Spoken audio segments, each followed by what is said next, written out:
a strong advocate for your position on instant replay is somebody that you are supposedly well known for not liking in the commissioner of the National Football League.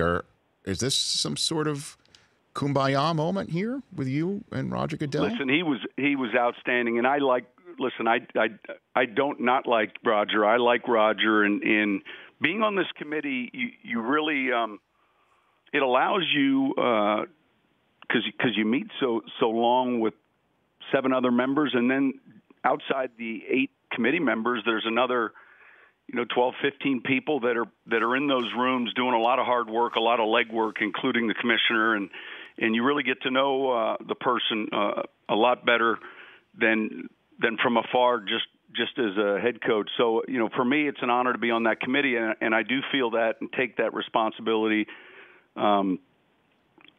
very strongly. And he was fantastic throughout this process, even beginning at Indianapolis when the meetings in Indy were just general discussions, knowing that we were going to be dealing with this topic. And then his leadership in Arizona last week was fantastic. So he can have dinner in New Orleans again? Can you take him out there and just? Yeah, absolutely. No, look, he's you know what, he too wants what's best for the game, and surely as the commissioner, he wants to be at a Super Bowl where the focus is on those 2 teams, and it's not sidewinded in any other direction. And I think he's got a good pulse of our league, and certainly showed that. I felt in Arizona, he was fantastic, not in agreement really in problem solving, and getting a good pulse from that room in that AM meeting was something that I think really helped him and helped all of us move in a certain direction. I mean, because if I had a dime for every time that I've heard at an owners meeting that the unintended consequences, and we can't do this with the catch rule, we can't do this with the tuck rule, we can't do this, we can't do this, I'd be a millionaire. And the fact that this got passed, and it had to pass, I'll be honest with you, I know you and I have had a conversation off, but I'll say it here too. There had to be something to tell fans, certainly in that rabid city that you coach in for the sport, that they're heard. We see it, we hear it. Something had to be done. And this is a radical idea for a lot of people. They're already nervous that the game's going to take forever and all that sort of stuff. Had to happen, and I could not be more glad that it did. Really. Well, I would say, number one, it's not going to change the length of our game. Our challenges are already down.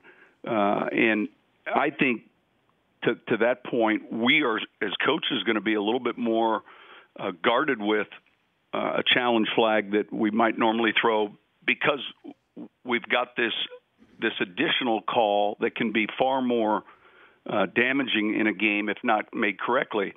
I think, secondly,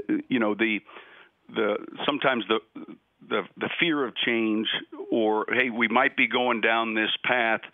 And discussing that, and then quickly saying, well, what concerns you more, making change like this or having that repeat itself, let's just say in the Super Bowl in the final minute and 30 seconds.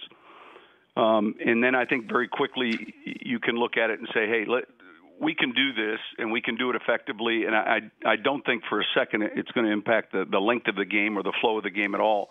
I think the challenge is strictly the consistency at which we look at these plays. That's going to be the challenge, in the bar at which we officiate these plays, not on the field.